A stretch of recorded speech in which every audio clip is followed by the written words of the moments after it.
Hi guys, this is Camille from Infinity Sublimation. So today this video is tutorial on how to sublimate on our 11-ounce ceramic mugs.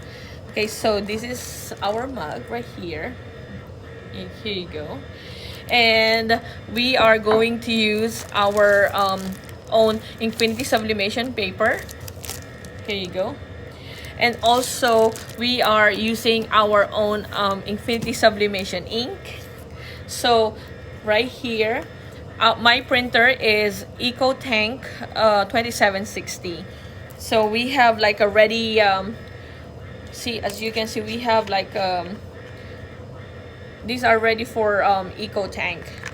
Okay, so let's go back to our 11-ounce mug.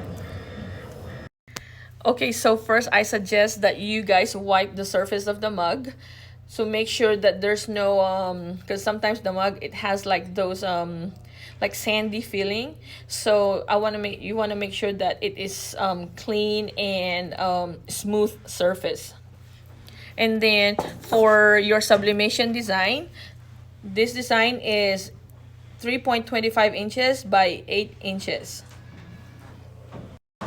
So next is you just want to align your design.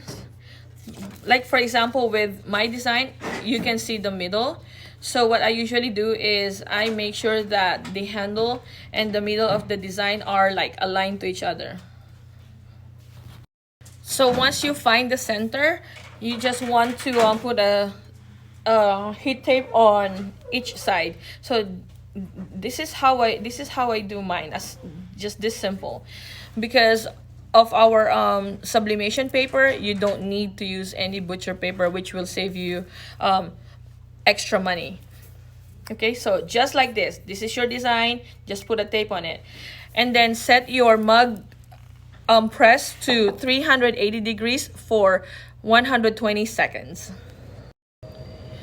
Okay, next you need to insert your mug carefully. See, as you can see, I didn't use any butcher paper. Here you go. And the pressure is medium pressure. So let's wait for 120 seconds.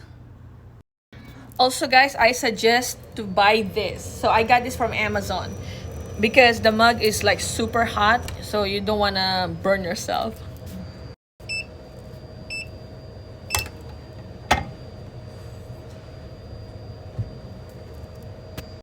Okay, so after you finish, you just have to peel it. Okay, so here you go guys. If you have any question, let me know.